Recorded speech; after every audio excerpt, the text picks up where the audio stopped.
So I'll go ahead and introduce Claire, and then she's actually going to do a slideshow for us. So we'll go through some of her work and process with her that way, and then we'll do questions afterwards. So Claire B. Cotts has been exhibiting her distinctive, richly layered, figurative, and abstract canvases for over 25 years. Her work has exhibited nationally and is represented in numerous private and corporate collections. Cotts has had solo exhibitions at the SF MoMA Artist Gallery in San Francisco, California, and has participated in exhibitions at Marin MoCA, which is Marin Museum of Contemporary Art in Novato, California, the San Francisco Jewish Museum in San Francisco, California, the De Young Museum in San Francisco, California, and many others. Originally from Atlanta, Claire B. Cotts lives and works in Berkeley, California. She studied art at Oberlin College and received her MFA from the University of California at Berkeley. She also studied at SACI, the Studio Art Center International in Florence, Italy, received a Fulbright fellowship for her painting in Turkey, received a printmaking fellowship at the Kayla Arts Institute in Berkeley, California, as well as a full fellowship at the Vermont Studio Center, and Cotts participated in an artist residency at Olive Stack Gallery in Listowel, Ireland, a couple of years ago when we were all moving around a little bit more than we are these days. And thank you so much for being here, Claire. I'll turn it over to you.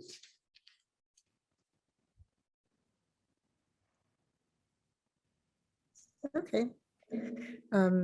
Thanks. So I was going to show, since I go through the inspiration, and some of it I showed last year. I'm going to go through it briefly just because I didn't have time to edit it so much, but let me go ahead and pull this up. Let's see, let me share the screen. Okay, and let me play. Okay. So a little window. Oops, hold on one second. I can't close. Out of curiosity, can you guys see the little window that was in like the gallery or no? I've lost. Oh, hold on one second. I know what it is. Let me escape from here for 1 second and close something. Yes, I think when you're in PowerPoint, everything else becomes frozen. Okay, so I work very large and it's a very untidy process. Here's a picture of my studio while in process. And these are some of the pieces that are in the show. And this large piece on the wall, it's actually exhibited as two separate pieces, but I loved doing it together like that. And a lot of my work is diptychs. So as I do them, I'm rotating them. I call it the spin cycle, but I'm turning them this way and that and doing different reconfigurations so that it doesn't kind of get stuck and tight. And also at the same time, I see different possibilities. Oops, sorry. Let's see. Here's a panoramic of the whole studio looking around, and this is incredibly messy. This was getting ready for a show, and I think that sometimes I just have all these holes that I drill to my shelving. So if I'm really busy, I'll just like work on things. It's not good to have only one piece because then it gets overworked. So this is the beginning of a painting, and these are each 36 by 48 canvases. So I'll just start with something arbitrarily. A lot of interest in botanical images and seeds and pods. So this was the starting out point. And here's a close-up of that. And I might print it, like I might paint on a piece of plastic and press it against there, or I might paint it and then not like it and spray it with water and squeegee it down. And on top of that comes more layers. Here's one configuration. And then I flip it around another way. And I think also it keeps from getting static. If you look in the lower left-hand side, you can see the only little remaining part of that original little seed pod. And this is the finished piece, which is in the show. So just a little tiny bit of that original one remaining. And this one is called Robins and Wrens, and it has a little bit of sort of a bird feather, overlapping feathers, and a little bit of an egg. And I think it was also mostly just, I love the alliterative quality of robins and wrens, the way it sounds in the mouth. And also it was a very sort of springtime feeling painting. I think at this point it seemed like pandemic almost, yay, it's almost over. And it felt more springtime. And a lot of these have a sort of a seasonal feel, like some feel very winter and low, and some are more hopeful. And here is a detail. And there's a lot of controlled things, but there's a lot of uncontrolled, like drips and drops and accidental. And I actually don't work with a paintbrush very much. I work mostly with a palette knife. Here's another start of a painting, and you can see my little dog for scale at the bottom, a little studio mate. And some of the inspiration. And this piece, you can see it's a lot of sort of sea-like things. And but as I went on, I realized there was parts that I loved, but they just weren't working. And a lot of most of my paintings have this quality of this feeling of floatingness, of lightness, and the difference between sort of a juxtaposition between lightness and heaviness and weight. And this is the final piece. So as you can see, I don't really have a set idea when I might just have a title, or I might just have a thought, and it seldom goes in the direction I want or that I anticipate. Another thing that really interests me is like a pulse or veins and blood flow, aspiration and breathing, things growing and things receding. This is inspiration for a painting I did, cairns and coracles. And cairns are these heavy stacked rocks, and coracles are sort of an ancient form of boat that are very shallow and float on the water. And again, having that feeling of weight and heaviness. And this also has kind of a masculine, feminine feeling, something being, shallow and light and on the surface, something being deep and weighted. In the middle on the top, you can see something where I start sometimes by staining a canvas. So it's just raw canvas, and the whole thing is painted like that. I actually, the gallery has them, and I have a Facebook art page, and you can see me starting a painting, like just sitting on the floor, trying to keep my dogs from stepping on it. But it starts with this, because I just need something to start with and some inspiration for the paintings.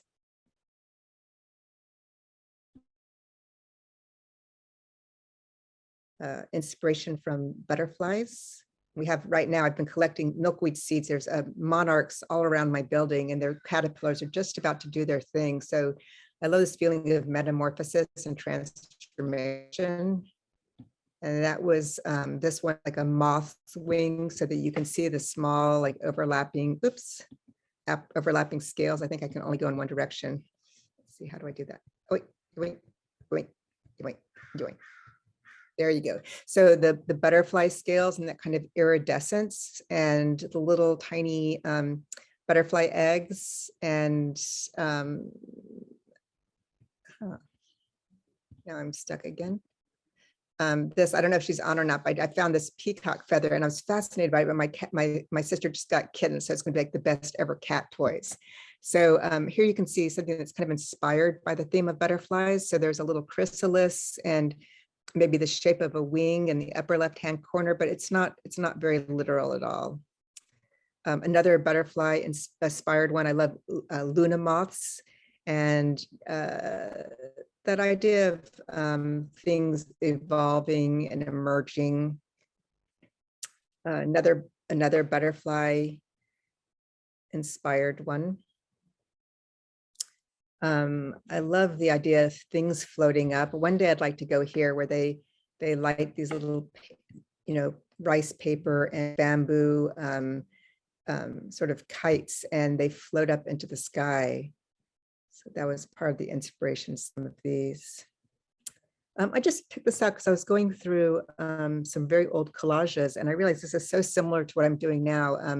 In this last show, there's a lot of things with this sort of spherical shape. I grew these this past year, and I'm just sort of like fascinated by seeds right now. That's some kind of all I do is go around and gather seeds, and I have all these little baggies of seeds, but how they each contain this little bit of information. These are actually kidney stones, but I find that the shape just so fascinating, sort of radiating. So just some other inspiration. The idea of things above and below, that there's an upper world and then a lower unseen world. And there is a detail. This is up in Berkeley. There's a pond in a Japanese garden, the botanical garden, and there's salamanders. And they actually closed down whole streets in Berkeley so that salamanders can safely cross. And I find this kind of like beautiful, mysterious, and very quiet. I like, you can see the surface above, and then what's beneath the water. And I believe this is the last one. It's just a feeling of breath and breathing, kind of these lung shapes. So the same, something expanding and contracting in air. And I believe that is it. Oh my gosh, thank you so much. You're welcome. So let me stop the screen share. Okay. There you go. My gosh, it's so much fun to see how those become abstracted. It's really, really amazing to see your original ideas and then how they change.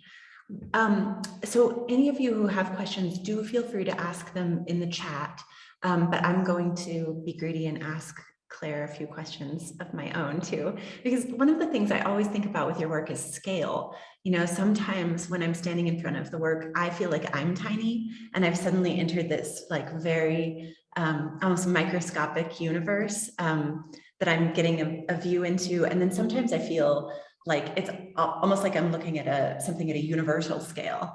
One of the pieces almost looks like, you know, a string theory map of the universe. And then other things might look like, you know, bioluminescent jellyfish or something very tiny, or mitochondria. Do you think about scale a lot as you're working, or is it more the form? I think, no, I love working really, really big. And I like the idea that it's, that you're like this little ant in grass, like it's your whole field of vision. So you're immersed in it. Or like I love to do undersea worlds, but so that you're not just looking at a square object on a wall, but that you're inside of an environment. And I think also that sense of micro and macro of sort of floating worlds, that you're in the sort of etheric seeing these things floated, but there's no sense of how large or how small they are. I love it. It's really satisfying to be standing in front of them and you know, have that kind of feeling of change of scale. One thing I like also is that they work, you can look at it from a distance, but then when you get up close, it's completely different. And there's a lot more to be observed in terms of detail. So there's a sort of landscape-ish quality. And then when you get close, there's all the little, you know, tiny minute things that you don't notice until you're up close to it. And hopefully on both levels. You know, actually, that was one of the things I wanted to ask you about was sheltering in place, because that piece is a large piece that you've used. I mean, and it's hard to tell if all of you at home have the show in front of you on the New Art Gallery website, but that piece is so beautiful with these vintage fabrics. If you kind of zoom in, you might be able to see, but when you're standing in front of it, you know, there are these just amazingly stitched handkerchiefs and things that have become translucent, and Claire's painted over them in some places. Can you tell us a little bit about that decision to use the fabrics in that piece? Yeah, and that piece is a little bit different than other pieces in the show. I used to do a lot of collage, and I also at the time I was also doing mosaics, like a lot of little broken chips of things that are put together, and quilts, but taking like these things that had their own history and putting them together. And I'm really interested in sort of layers and accumulation. I meant to include in my slideshow.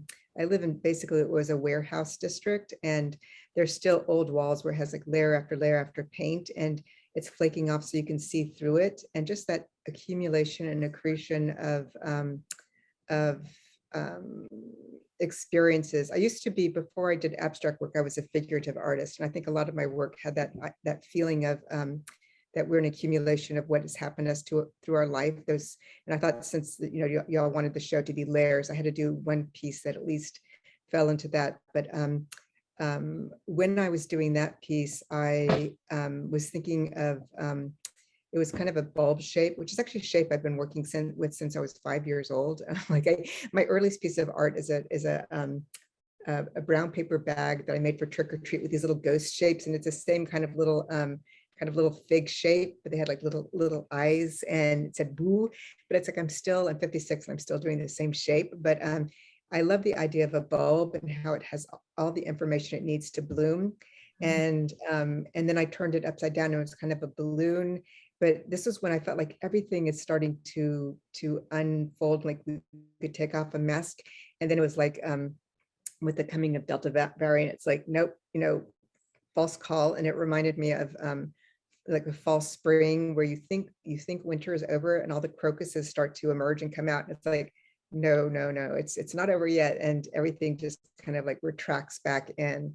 So I think with that piece, there was a little bit of that going on, but just playing with, I have a huge big stash of old fabric and bark cloth, and I like the some of those are like old feed sacks for like little calf food and different bits and pieces of things, but I like the scale of that.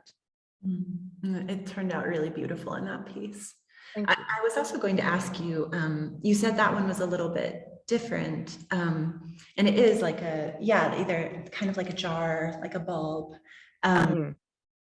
The others, almost feel more seasonal, and almost a lot of them have names after months or seasons. Were you specifically about creating a body of work that moved through the year, or did that just kind of evolve as you went? I don't have control of things. I don't really control the process very much, but I think that part of that just came from the sense of like an emotional, well, also because I live in a warehouse which gets really, really cold. It's got high ceilings and windows, so it does get cold. And I think that some of the paintings that y'all have had before, they have Russian titles because I read audiobooks all day and read a lot of things set in Russia. But I think with this, it just felt kind of like emotionally like everything. And I think also with the piece that you referred to, the sheltering in place, that there are all these square boxes, and they're almost like little apartments, like little compartments that are stacked together, and each it's sort of that feeling of an apartment where each one is like a square within a square within a square, so you have these separate little spaces and sort of the isolation of that. That's so cool. It makes so much sense when you say it. Can you also tell us about, I've had a lot of people ask about Somerset, and then also the piece July. Can you tell us a little bit about inspiration for those two? Sure. So Somerset is the only kind of summery painting, and I think that one was just kind of pure. That one actually started out when I was growing up. We time life books, but there was a picture of a whale and fighting with this giant squid, and it's the painting that's behind you. But for a long time, I was thinking I finally changed it, but it just sort of felt like it was the only painting with like a lot of red and warmth to it, and how I came by the name Somerset. And it's more painting about and warmth, and also sometimes paintings are just purely formal, like interesting, or putting different colors next to one another and having I actually have a love of like 1950s, kind of that period of design, so sometimes that shape comes up. So oh yeah, the colors aren't good, but you kind of get a sense. You can see which one. Colors are very warm. I think Zoom doesn't do art any favors, but in real life, no, this isn't helping. Painting July is I just kept coming back to this sort of bursts of like things floating and swelling and floating. And I remember I have every summer I go up to Sebastopol, California to house sit, and it's about an hour and a half north. And there's a very charming thing, which all these little tiny towns. And on July 2nd, this little town has their fireworks, and then on the 3rd, another town has it, on the 4th and the 5th. So you can sort of like go from little town to see the fireworks. And last year there weren't any fireworks. And as I was painting this year, I was thinking fireworks, and all of a sudden I thought, no fireworks again. So I just named it July because it was like my own little private fireworks that I got to enjoy. Love that. That's so sweet. Piece is just beautiful. July. So this has really flown by, but we're at 4:23, and I think Zoom's going to be kicking us off soon. So I feel like I could talk to you about your work all day. It's so much fun to hear about it and to see the process, and it's so nice to see you in person, sort of. So thank you so much for being here, Claire Cotts, and thank you all for coming. And congratulations on the gorgeous show, Claire. Thank you so much. I appreciate everyone who came and saw. And I guess y'all will have it posted. Y'all recorded it, so it'll be posted or not. Yeah, we will. And we'll also, in the recording, we're planning on putting in the pieces that we discussed, so you can look at them again and see specifically what we're talking about on those. Oh, yeah. Yeah. Right. Well, thanks so much. Have a wonderful weekend. Come see the show in person if you can. It's amazing to stand in front of them. Great. Thanks so much. All right. Thank you. Bye-bye. Bye.